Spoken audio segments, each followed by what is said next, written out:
tax credit fast track training. I'm going to introduce Margaret Salazar to kick it off this afternoon. Margaret?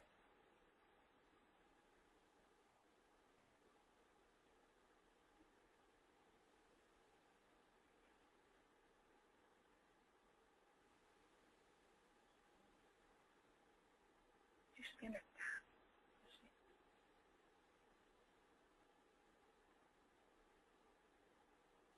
Margaret, are you able to hear us? Hello, I can hear you, Leanne. Can you hear me? Yes, great. Yep, you're on. Okay, so just welcoming everyone to the webcast today. And what we're going to talk about today is the Tax Credit Fast Track program, which is a new program to help us better align the RAD initiative with the Low-Income Housing Tax Credit Program. And of course, we know that tax credits are the largest source of financing out there for affordable housing development and preservation. And so we want to make sure that our RAD program is aligning well with that tax credit resource for you and doing so in a way that helps us all reach our goals and get these deals converted in a timely fashion. So what we've put together here is the Tax Credit Fast Track. This is specifically for projects that are using tax credit equity and not using FHA financing. If you are using FHA, we have different processes and procedures, of course, for FHA transactions. But we do have a fair number of deals that are using tax credits without FHA. We actually got some feedback from folks from the industry, both PHAs as well as development partners, and got in a room and chatted a little bit about how we could make our RAD process work better with that tax credit resource. And what we came up with is this fast track program. What you're going to hear about today is not only a little bit about how the program works, and essentially we condense a few of the milestones and cull out a number of the duplicative submissions that you may have already been preparing for other funding sources. But we also have created some tools for you so that it will make it very easy for you to use this new fast track process. So our presenters today are going to go through all of that, introduce you to those tools, show you some things on our website, and just get you started with the concept, and we'll be glad to have a discussion with you. You know, we thank all of you because by participating in RAD, of course, you're participating already in a new process and a demonstration. And this is sort of a pilot within a pilot to try this fast tracking out. We're really happy about it and excited. We think it's going to be very, very useful for you. But as always, we definitely value your feedback. So whether it's on today's call or as a user of the program, we want to know from you how it's working. So with that, I'll go ahead and turn it over to the presenters who are going to talk you through the details. Thanks. Great. Thanks, Margaret. So as Margaret mentioned, today we're going to review the key components and timeline of the Tax Credit Fast Track, learn about the required documents and variations for different types of transactions if you're going PBV or PBRA. We're going to do a walkthrough of the RAD Resource Desk, which is the website where PHAs upload these documents, and then we're going to open it up to questions from you all. So a little bit of housekeeping for those of you who haven't used GoToWebinar before. You're able to ask your questions live, and the way to do that is to raise your hand. So you'll see a little blue hand icon there. If you raise that, we'll be able to unmute your line and you can ask your question. And it's really important that you input your audio pin, which you'll see there on your control panel. Great. So what is it? The Tax Credit Fast Track is applicable to RAD conversions that are pursuing tax credits and conventional financing. As Margaret mentioned, this is not applicable to any deals going after an FHA first mortgage. So what it does is it consolidates the 30, 60, 90, and 150-day milestones into one streamlined financing plan submission, and that is due at 60 days after you receive your tax credit award. And it basically works on the premise that much of the legwork has already been done preparing for the tax credit application. So we want to remove any duplicative work. The submission, which we'll walk you through later this afternoon, includes two parts. Their underwriting requirements specific to your deal, and then their program administrative requirements, which are required for all RAD transactions, kind of internal documents that are important to the process that you also need to submit here. And all those requirements are outlined in the Fast Track checklist, which is on the RAD resource desk, and we'll take you out there shortly and show you where you can download those and then walk you through them. And participating in this Fast Track is a requirement for all existing CHAPs that are currently awaiting their LIHTC award. So if you're currently in RAD and you fit this Fast Track, you will be participating in it. So the first thing that is going to happen is your assigned transaction manager is going to have a kickoff call with you and introduce you to this and the specifics for your deal. They'll review the various requirements. And again, while the 60-day clock doesn't start until you've received your tax credit award, we strongly encourage you to begin preparing these items before then, as many of them will take more time than 60 days. So just a few things you can get started on while you await your tax credit award. Just familiarizing yourself with the tax credit Fast Track checklist and timeline. Raise any questions or potential issues you have early and often with your transaction manager. They're there to help walk you through those. If you anticipate having any issues meeting the 60-day timeline, definitely be sure to talk about those issues with your transaction manager. Get started on your PIC inventory removal submission. The instructions to those are posted on the resource desk, and you also received those when you received your CHAP.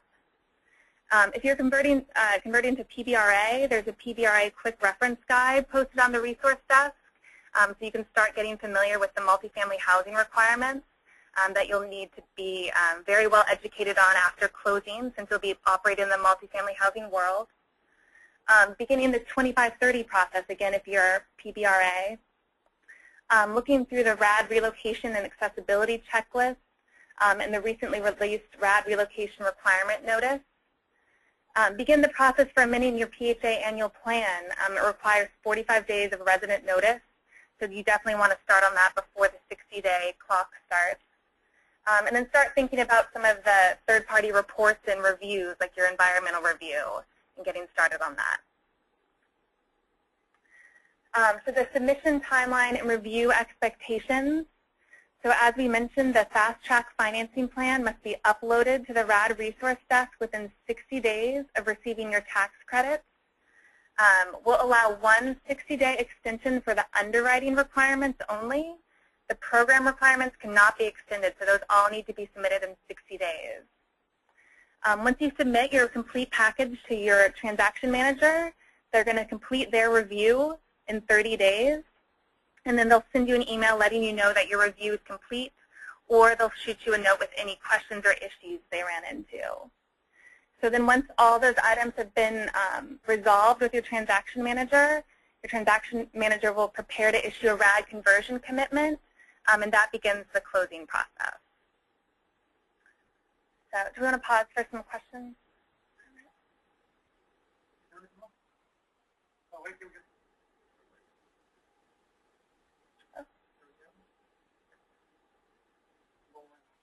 Lauren, you have a question? So with the 60-day timeline that you're describing to submit everything, the collapsing of the 30 through the 150-day requirement process, you're saying that begins with an allocation of tax credits? What is issuance of carryover? Or we're assuming that means the carryover document is issued by the issuing agency, the state agency? We're not quite sure what the definition is of when the 60-day clock starts. So it would be your award letter that you receive saying that you've received the credits and the amount. That would be the start of the clock. Okay, certain states, do their underwriting as part of the application process for tax credits. Other states do not. They begin their underwriting once you get an invitation to credit underwriting. So 60 days, depending on the state you're operating from, may or may not be the requisite amount of time. How do we handle that? Yeah, and in those situations, I would encourage you to talk to your transaction manager.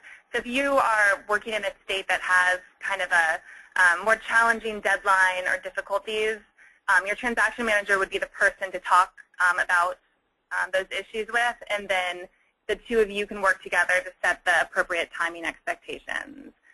But we do really want to stick to 60 days, so it's a matter of kind of when that clock would start in your individual state. Thank you. Sure. Cindy, you have a question? Oh, no, I don't. I'm sorry. It was just about muting. Oh. Juan, you have a question? Yes. Yes. Okay. It's a two-part question. One is for Section 18. Is there a fast track for that? And the other one is for environmental reviews being done by HUD. Is there a fast track for that too? So great question. So there is no Section 18 fast track yet. Yeah. Hey, Juan. This is Greg Byrne, also from RAD.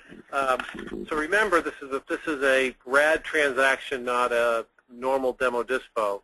So we waive the Section 18 process. You don't need to submit a Section 18 application for anything that's a RAD unit. So our approval to proceed and to close is essentially the approval for you to dispose of the asset and convert to Section 8. Go ahead, Juan. No, I think we might have confused the question. We still need the environmentals, though. No, but we are applying for 9% under the risk set aside, which requires that 25% of the units remain as public housing. Okay, so that's a separate, let's say, sort of offline discussion. It's a unique thing in the state of Texas where the set-aside you have requires a certain amount of units become public housing. Let's try to organize a call with your transaction manager, Larry, and whatnot, so what that means. If that's okay. Okay, that works. Okay, thank you, Greg. Did you guys also have a question about environmentals? Well, Juan, I think she has the answer to it, so. You already asked the question to Larry. I already discussed it with Larry. Okay. All right. Thank you. Great. Any other questions? Andrea? Yeah, I didn't hear the answer to the environmentals. I heard that there's potential for HUD to perform the environmentals, so you don't have to actually contract with a third party. Is that correct? So under the environmentals, you have to, if you're converting to PBRA, then since this fast track is non-FHA insurance, there's a separate sort of process that we're going through to sort of streamline for FHA, but we won't have that now until probably the end of September. But be on the lookout. We'll come out soon with a fast track for FHA. But this is non-FHA tax credit. If you're converting to PBRA, then that would be considered a Part 50 review, and HUD, your transaction manager most likely, will do the environmental review. If you're converting to PBV, then that is generally a Part 58 review and will be done by the local responsible entity. So what our thing would be is, with this fast track, that knowing that you have to do environmental reviews, we would expect that by the time you've made the award and these 60 days are out, you've already gone through that whole process. But in terms of who will do, what will be covered, if it's a PBRA non-FHA tax credit, it's a Part 50 environmental review. If it's a PBV conversion, it's a Part 58 review, usually done by the responsible entity. And there are some instances when responsible entities can defer not to do it and will be done, therefore, by HUD. But HUD generally encourages responsible entities to do environmental reviews whenever feasible. And we just wanted to remind folks real quick that you can get an extension on the underwriting requirements. So we ideally would like them in 60 days, but we would grant an extension for an additional 60 days, giving you 120 days to get those in. So just keep, but not the programmatic, but those underwriting requirements.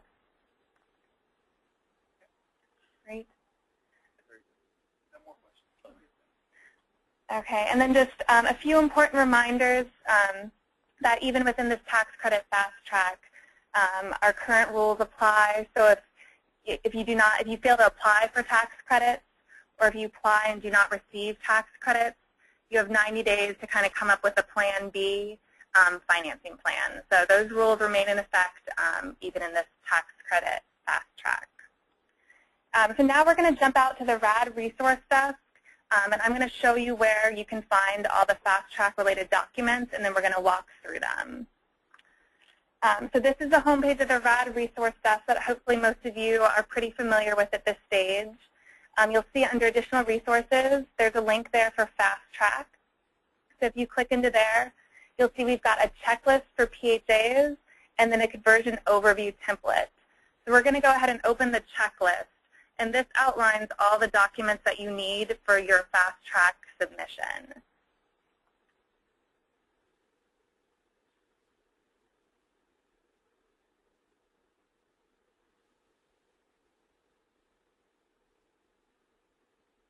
So the first page here is just general instructions.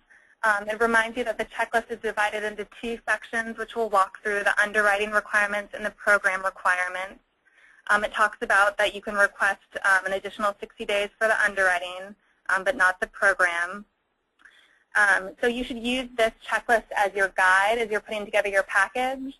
And then you'll see as we scroll through it, the right-hand column is where you actually complete it, and you upload this checklist to the resource desk with your submission. So it's kind of the table of contents to your financing plan submission. So the first item here is the conversion overview template, which we're going to walk through next. It's a standalone Word document that we ask each PHA to submit, providing a narrative of what you're doing as part of your RAD conversion. The next item here, the experience and structure of development team. What we're asking you to submit is an org chart and then a narrative description for each entity, the name of the entity, the role in the transaction, and then relevant experience. We don't want resumes. We really just want the org chart and then a quick narrative, and we'd like you to submit it for your ownership entity, management agent, and development partner. The third item here is the tax credit award or allocation letter from the credit issuing authority. This ideally would have the amount and any timing constraints outlined in it. The fourth item is your funding commitments. So a letter from your first mortgage lender. Again, it should contain the key business terms. We want to know the amount, the term, the interest rate, any special conditions the lender is requiring, as well as commitments from any other secondary funding sources coming into the deal. The fifth item here is the RAD physical condition assessment, but it's just the Excel tool itself. So you do not, in the tax credit fast track, have to submit the full scope of work. We're just asking that you complete the Excel tool with a special focus on sizing the reserves, ensuring the initial deposit to the reserves and annual deposit can support the 20-year schedule. So that's really what we'll be focusing on when we review that. The sixth item here, the environmental review, which Greg touched on earlier. If you're converting to PBV, you're going to submit a completed Part 58 review from the responsible entity. If you're doing PBRA, you're going to submit a Phase 1 environmental review for HUD to complete the Part 50 review. We've come across some scenarios where PBV conversions have had a hard time getting the responsible entity to complete the environmental review. So if you have a case like that, we ask that you go ahead and complete Phase 1, and then HUD will perform a Part 50 review. So this is definitely one of those items you want to get started on in case you run into a scenario where your responsible entity can't complete it and you need to order a Phase 1. The seventh item here is the development sources and uses. This can be in any format, so if you've already prepared a sources and uses as part of your tax credit application, feel free to resubmit that here. Just make sure that it's updated and truly reflects all the funding sources and uses for your deal. The eighth item here is an operating pro forma. Again, this can be submitted in any format, so if you've already prepared one, please feel free to use it again. Please be sure to make sure it includes the RAD rents reflected in the RAD chap or amended RAD chap, and any other sources of income and relevant expenses. And a note here that if the pilot will continue, we ask that you submit a supporting legal opinion as required by the RAD notice. And then the 9th item as part of the underwriting documents is the subsidy layering review. So there are 2 options here. The first is that the Housing Finance Agency can complete this review, and then you just need to submit evidence showing that it was done. However, if the HFA is not willing or able to perform the review, HUD, and by HUD we mean your transaction manager, will perform that review.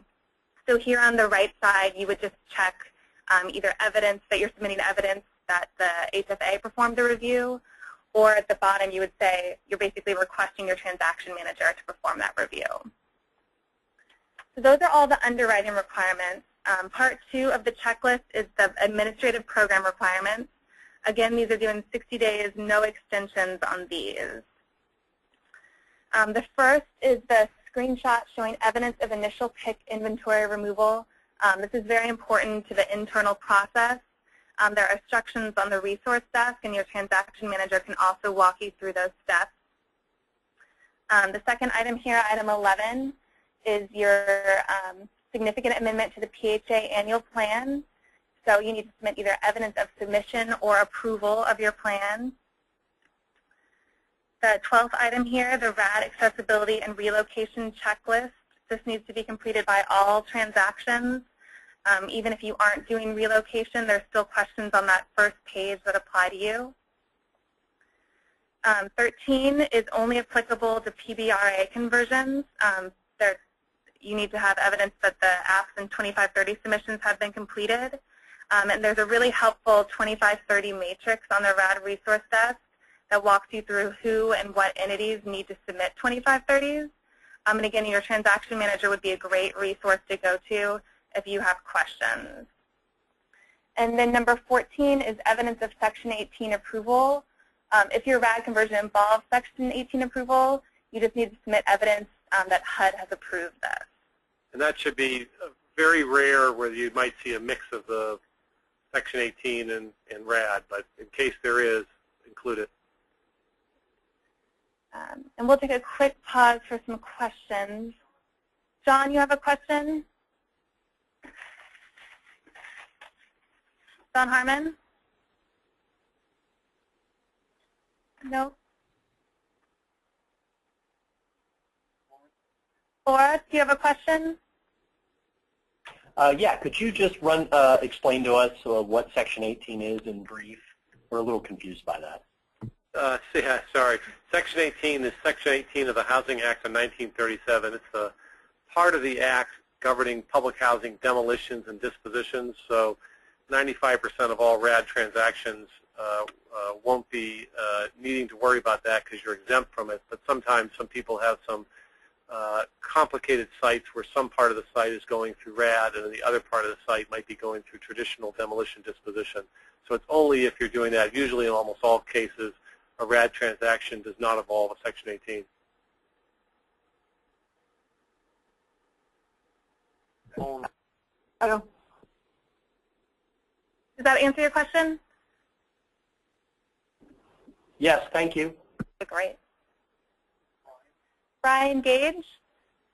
Hey, Greg, this is Brian. Long time no talk to. A quick question. We're trying to get our evidence of the PIC inventory removal thing, but because we already had demo approval, we're having a hard time getting the units up. Is there a trick? And who have you been working with so far? Our field office. Okay. So I think he's on the call taking it from another office, but if you'll send an email to Will Levy, Will will either help you get that done or put you in the right contact with someone from the SAC to solve that, all right? Thank you. Yep. Glenn, you have a question? Glenn Hudson? Yes, can you hear me? Yep, we can hear you. It doesn't look like you need to start anything until you get a tax credit reservation. Is that right? That's right. That's when your 60-day clock starts ticking. but we do highly encourage you to get started on these items before then, because some of them might take a bit of time. Right, and I understand that you'll need a number of these items for your tax credit application, but as far as inputting into the system here, it doesn't seem like you need to do a lot until you get your reservation here. You're talking about the program administrative requirements? Yeah, I'm referring to the very beginning here. So, and when you say inputting into the system? Like previously, before, we inputted a lot of information into the RAD system under the old system there. And we might have not had a tax credit reservation at that point. And now it seems like all of that information that we inputted previously doesn't need to go into this particular new system into a reservation, a tax credit reservation is in hand, pretty much. Yeah, yep, that's correct. So all those prior, you were probably logging in and completing 30 and 60 and 90-day related milestones. And you're right, you don't have to do any of that anymore until you get your tax credit reservation, and then it's just this one submission. Right, okay. You got it. Yeah. Juan, you have a question? Yes, the question we have is on number 3, the tax credit award allocation letter from the state agency. Could we close before we close the financial tax credits? RAD close. Can we do the RAD close? No. Yeah, they should close together. Why?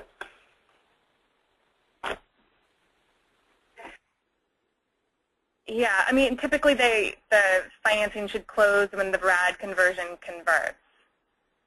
That's how they typically look at it. Understood, but the question would be, if you look at what is required to get the HAP, is basically a checklist of things. If you have all the things available to HUD, you go through the 60-day, you issue an RCC, we accept the CHAP or the HAP. We do that. We can do that without a financial close, right? No. Technically. Oh, Margaret? Yes.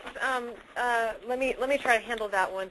So a couple things. Let me just take a step back here, because really what we want to do is we want to make sure, we're reviewing your financing plan, and this is now serving as your financing plan, this tax credit fast track.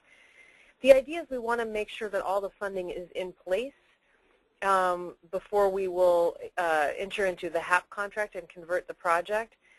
So this is for two reasons. One is just the financial analysis and financial risk of the property. We want to make sure that the funds are actually at the table when we close. And the second is all these administrative requirements.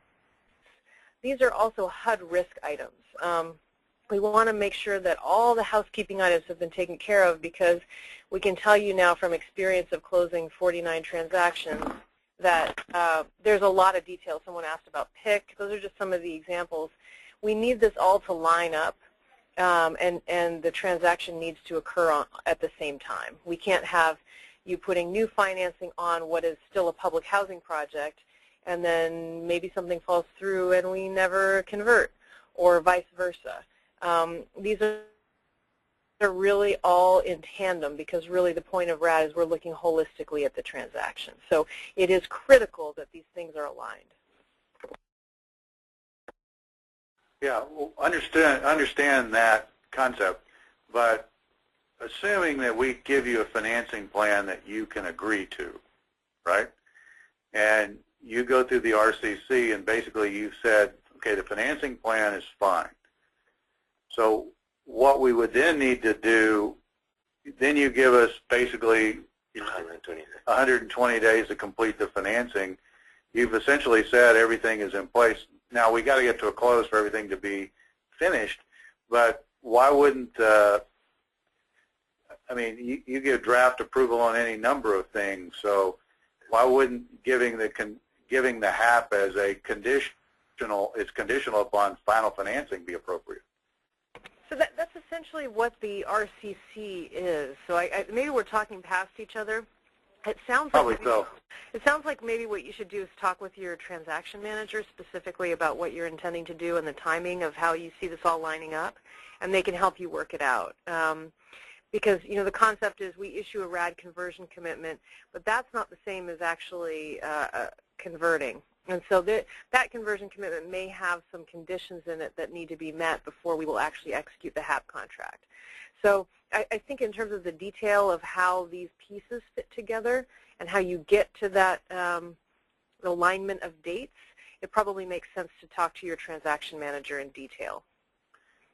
Understood. And we're actually we've got a conference call scheduled with, it's a group, the federal whatever, I can't remember, it's a group you guys are using as a consultant. Yeah, so Stan, this is Craig. So you and Robert and Larry and Liz and all, just, hopefully over the next day or so, you guys can get on the call and talk that through. Yep. We won't bore everybody else with it. Deborah, do you have a question? Yes, ma'am, I did. The question that I had is in regards to the environmentals. If we're converting our entire portfolio, will we need an environmental for each development? Yes. Yes. Oh, darn. Okay. Thank you. Sasha Gay, do you have a question? Yes. If public housing capital funds are being used as a source of funds for the RAD project, then do we have to go through a mixed finance process? And a follow-up to that is, if so, where does that fall under the financing plan and the fast track process? So this is a tax credit fast track. In other words, it's a RAD. You're doing tax credits? Yes. Okay. So no, there's really two different processes. You either decide to reposition your public housing asset by staying in the public housing program and going through the mixed finance route, or you do RAD. And in which case in RAD we don't follow the mixed finance rules, and we don't follow the Section 18 demo dispo rules. RAD has its own set of rules. So you wouldn't have to, you just follow our procedures, and that's it. Okay, great. So for the RAD conversion, using the RAD operating subsidy, I'm still coupling that with capital funds, but I would not have to go through the mixed finance process. Right. Correct. Okay, great. Thank you. You're welcome.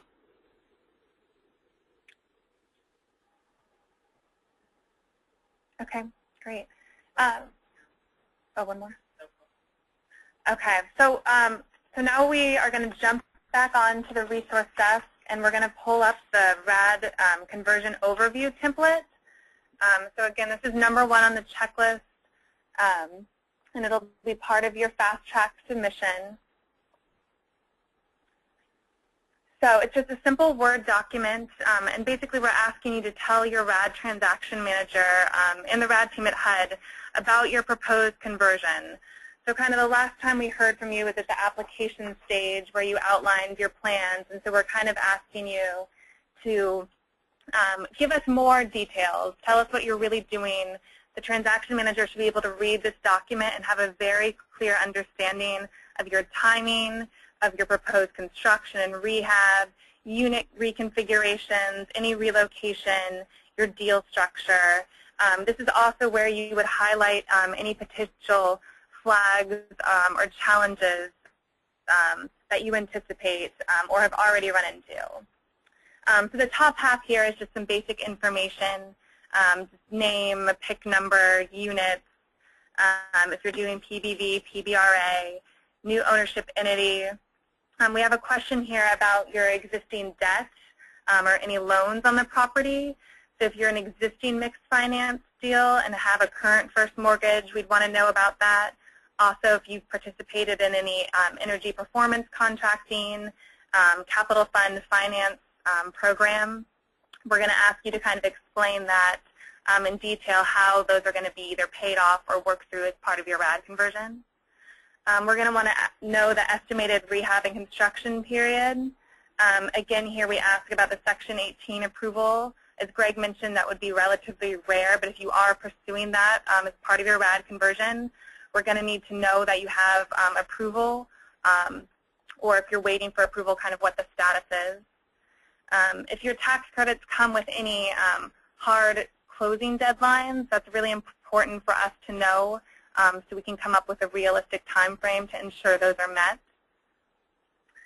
And then the following pages are just a bunch of narrative questions that we ask you to kind of provide thoughtful responses to. So the first one is just an overview of your RAD conversion. We want to know kind of what the site looks like, how many buildings there are right now, if they're housing families or the elderly, if the number of buildings that are currently there are going to exist after conversion, or if you plan on demolishing and rebuilding. If you're reducing any units through the de minimis reduction allowed under the RAD program, we're going to want to know about that. And any plans for relocation or transfer of assistance. So this is kind of a high level, tell us what you're doing. So the second question asks you to specifically address changes to bedroom and unit configurations, as well as how those changes might impact any existing residents and their right to return. So if you're taking a bunch of 5-bedroom units and converting them into 2-bedroom, we're going to want to know about that and what's happening to those residents that occupy those 5-bedroom units. The third question is about transfer of assistance. So if your RAD conversion includes transferring assistance to another site, we're going to want to know exactly what you're doing, when you're moving them, where the new site is. All of those things should be detailed here in number 3. The fourth question asks about relocation. Again, as we mentioned earlier, HUD just released a new RAD relocation notice that's posted on the resource desk. So definitely check that out as you work through your relocation plans. And then we ask here that you tell us exactly what you're doing and any right to return issues that have come up. The fifth question here asks about changes in rent levels.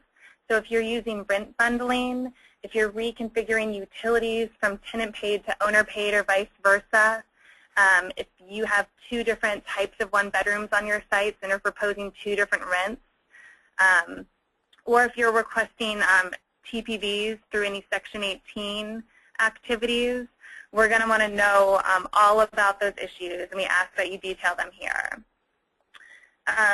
The sixth question here is about the new ownership entity.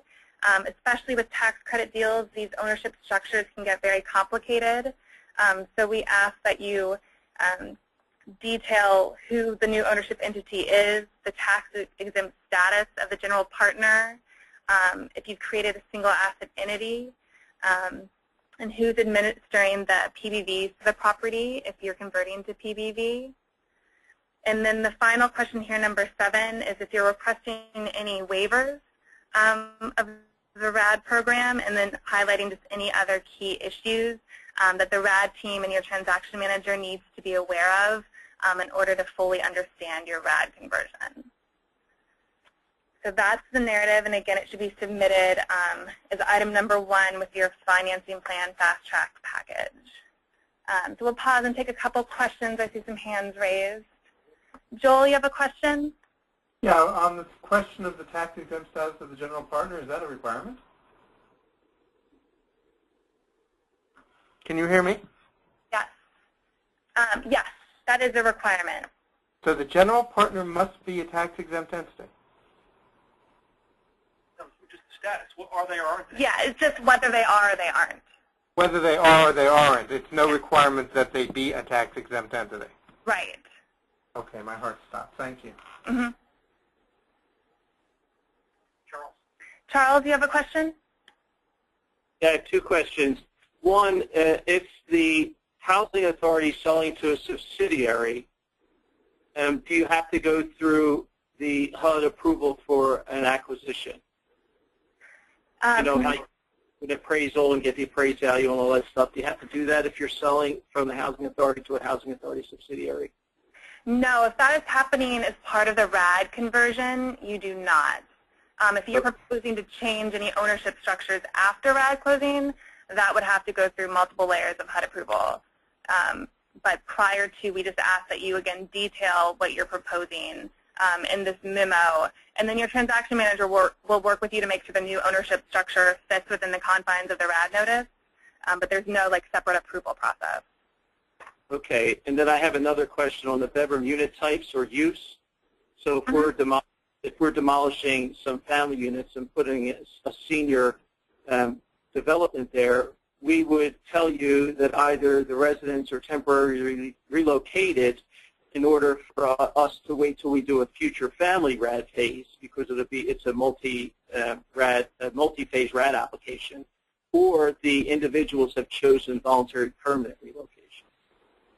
Right? So I'm gonna pass this question to Margaret Salazar if she's available to chime in. Can you repeat that? It seems like there's only two options when we tell you what's happening with the relocated residents. If we're changing the bedroom unit configuration or the use, the type, the use, from family to senior.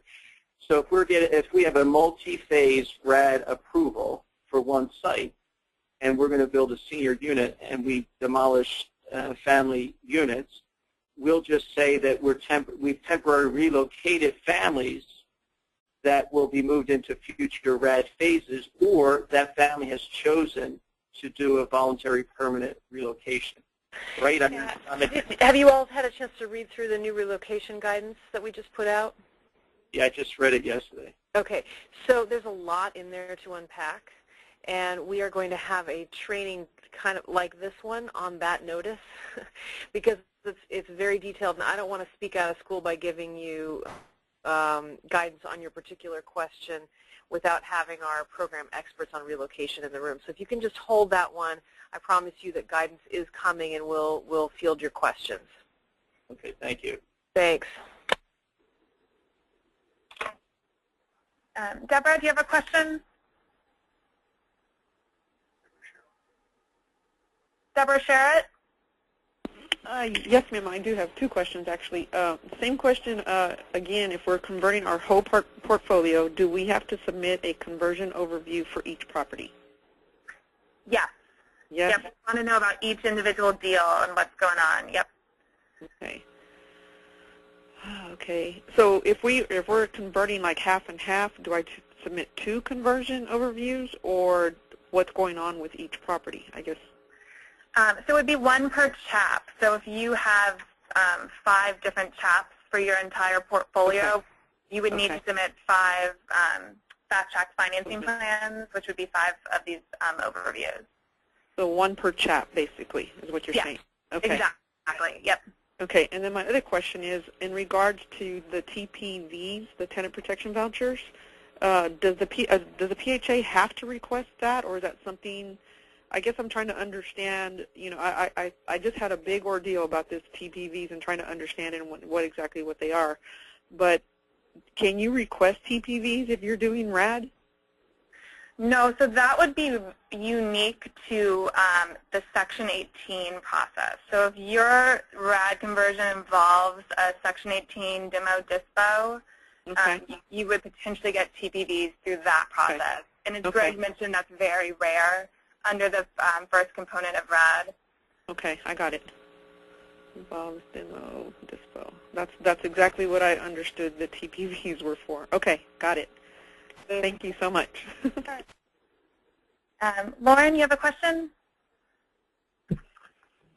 Yeah, so going back to the relo discussion we just had, when do you expect to have the webinar on that topic?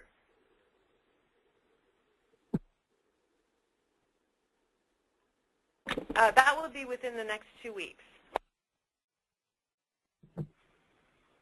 Okay, within the next 2 weeks. Okay, and you'll give at least a week's notice? Absolutely, and I would say as well, if you want to write up your questions and send them to the transaction manager in the meantime, we can see if we can start putting our heads together and answering your questions. Okay, because we too are contemplating something similar to the previous caller, whereby converting from family demographic to elderly, so therefore there'll be a mix of permanent and temporary reload. And yeah, so we'll definitely look forward to discussing that with you, but in the meantime, if folks want to write up questions, send to their transaction manager. Just know that your transaction manager probably won't be able to give you an answer right away, but we're filtering those up to a central group that's going to be looking at those and getting you guys the guidance that you need. Thank you. All right, looks like that's it for questions right now. So the last thing we're going to do today is I'm going to take you out to the RAD resource desk and then just quickly show you where you'll be uploading your tax credit fast track documents. So we're going to log in here, and your transaction manager can also walk you through this as you get closer to your dates, since I know this is a lot of information. So yeah, we'll go ahead and pick a housing authority. So you're going to go into the, it's going to be under the 180-day milestone, and you're going to go over to where it says upload files. And what you'll see here looks a lot like, those of you who are familiar with the resource desk, this looks a lot like the typical 180-day financing plan matrix, but we've aligned it to match up with the tax credit fast track checklist. So it's the same exact order as the checklist, going through all of the items, and what you would do is just upload each individual item, to select it from the drop-down, hit upload, and your transaction manager will be notified as these documents get uploaded, and then that'll prompt them to begin their review. So same functionality that y'all are used to from prior milestones and conversions you've been working on, and this is just laid out exactly like the checklist. So that concludes our training today. So we'll go ahead and open it up for any other questions you all have. It looks like we have one from Jerry Joseph. Jerry, can you hear us? Jerry Joseph? All right.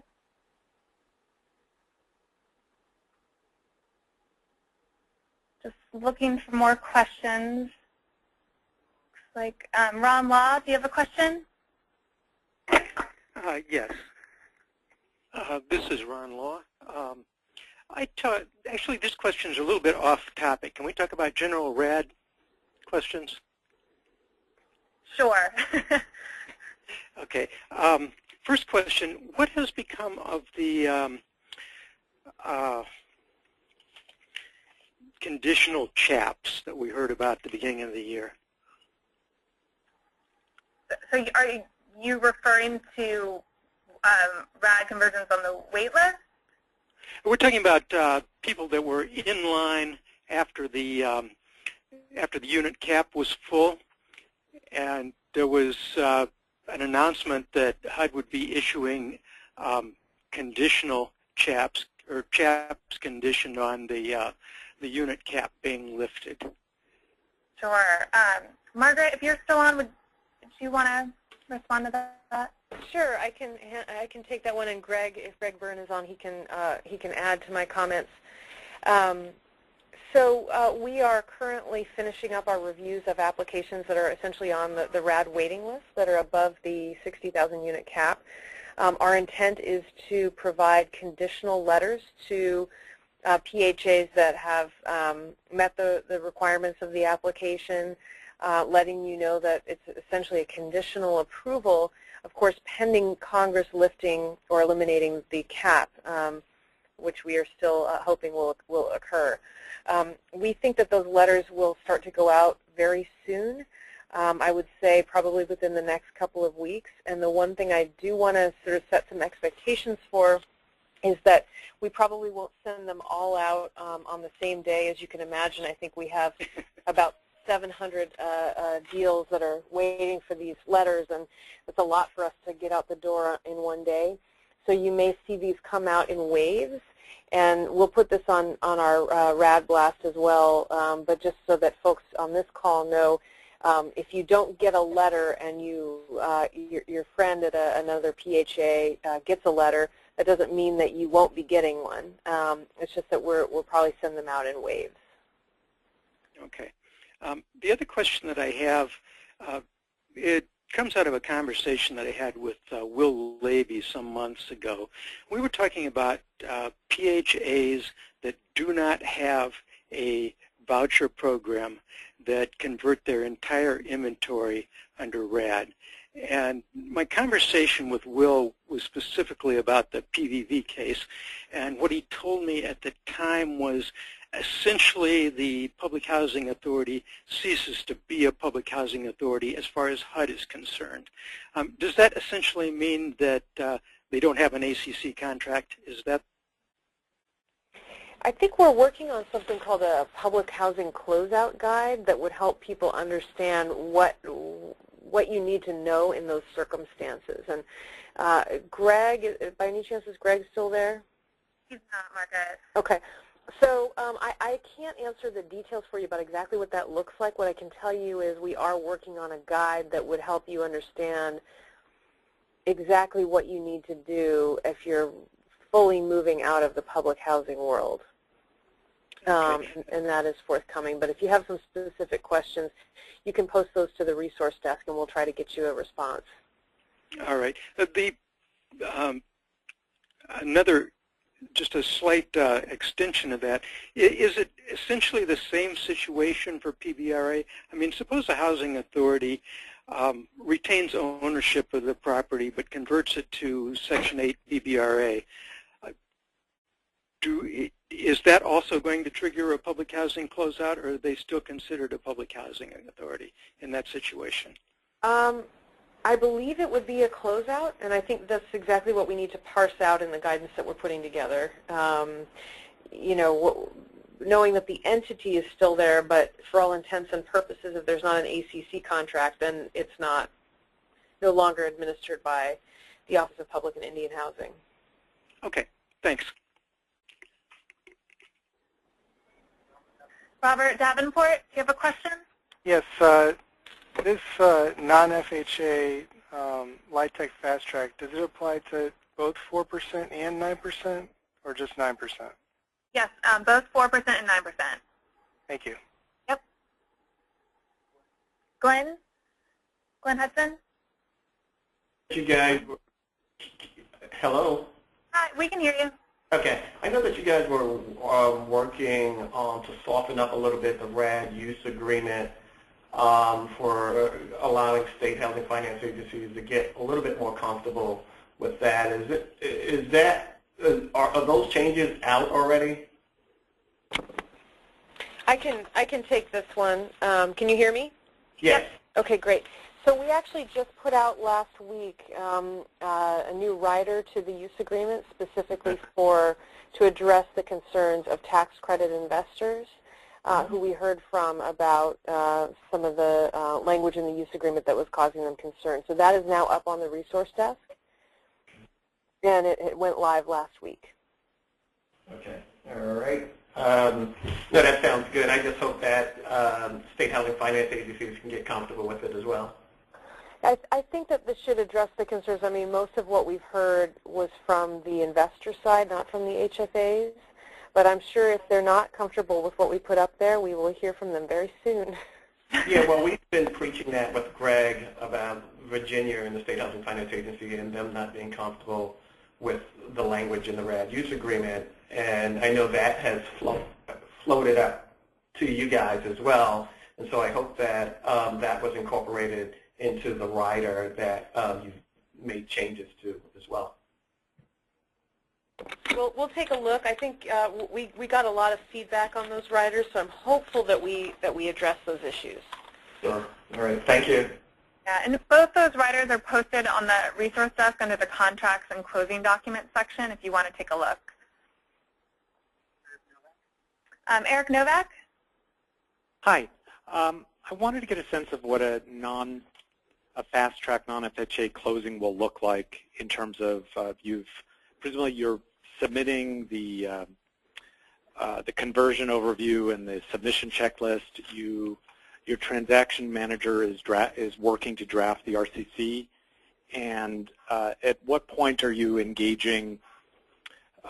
So you're doing a conventional closing, but at some point the HUD attorneys are coming in to, we're waiting for the release of the declarations and all that, and how we tie that into our conventional closing. I can. Yeah.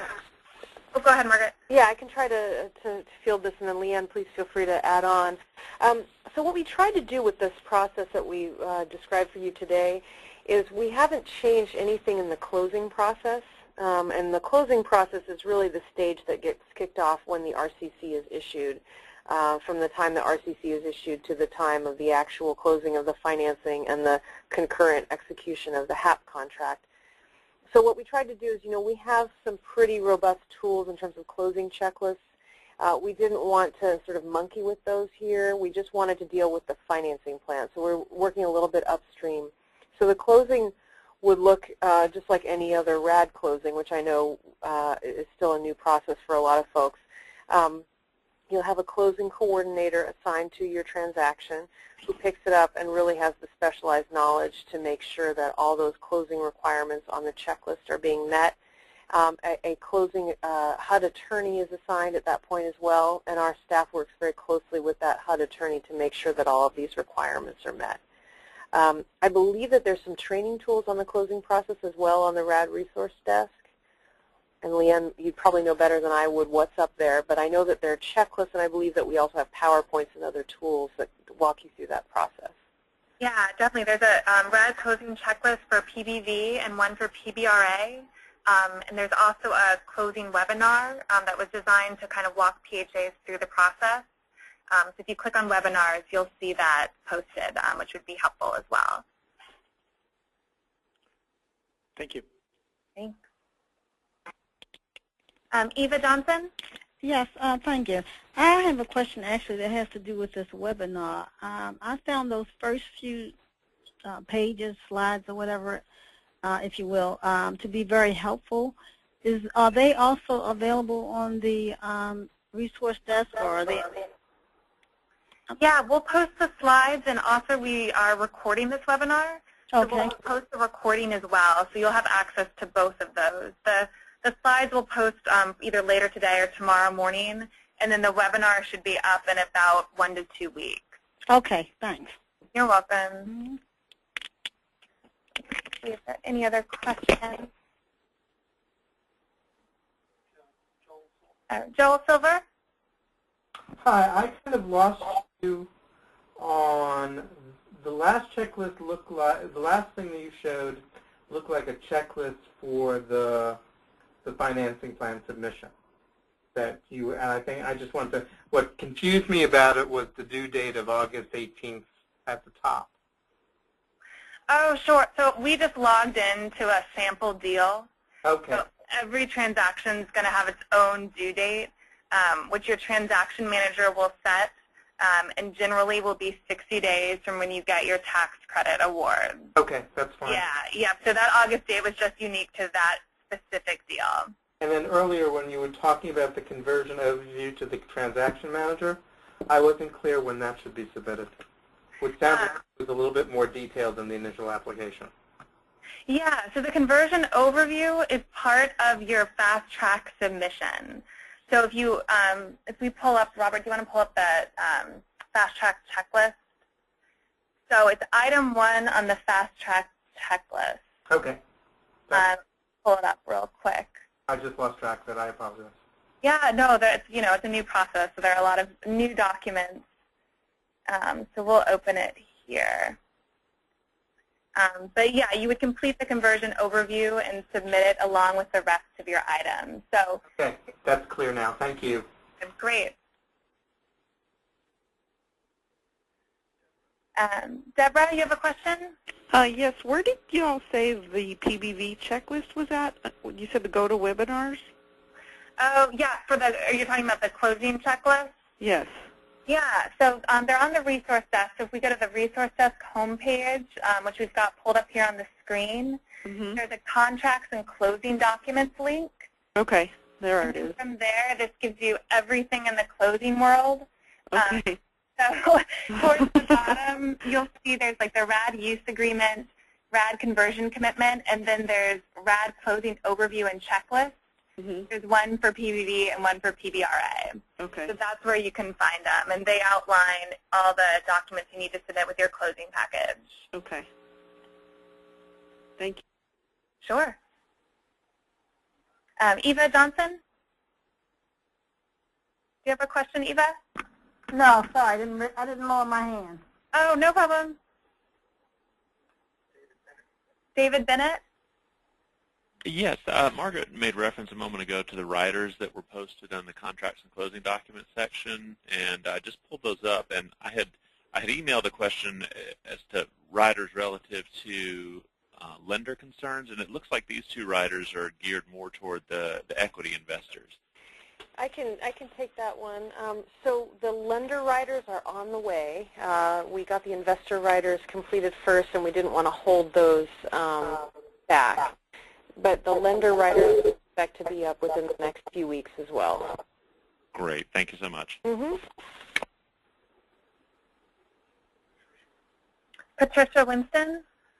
Yes, I'm from Michigan, and I'm just interested to know, is there any efforts with HUD, with the state housing development authorities or whomever handles the low-income housing tax credits to preference PHAs that have been awarded a CHAP and to move into a RAD, or are we just going to be in the same competition that everybody else is for the credits?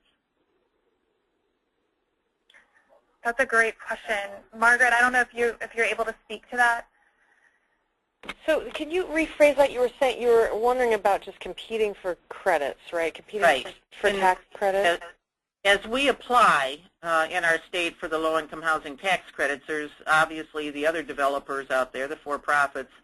And so if I'm going for 9%, the 4% I understand is not as competitive, or is not competitive, but the 9% is. And is there any initiative from HUD or whatever to encourage the states to favor PHAs in this process or not? Well, I think every state, of course, has its QAP, which is essentially its requirements for the 9% program. Some states have created set-asides for preservation. Some of those have specifically named RAD as one of the programs that they would prioritize. So, generally, HUD is not in a position to try to influence states. We're just trying to educate them about the program. So I think we'll have to defer to you all as the industry to try to influence the QAPs in your states.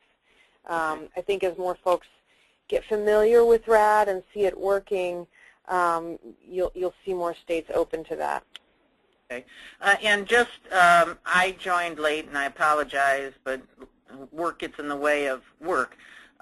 Just quickly, is there optimism that more RAD, that the cap's going to be raised? I would say, like all things in Washington, D.C., cautious optimism is a good trait to have. But I would say certainly the more that you all can educate your representatives on what you're doing with RAD and how it benefits residents and communities, I'd say that that education could be very helpful for everyone working on this program. All right. Thank you.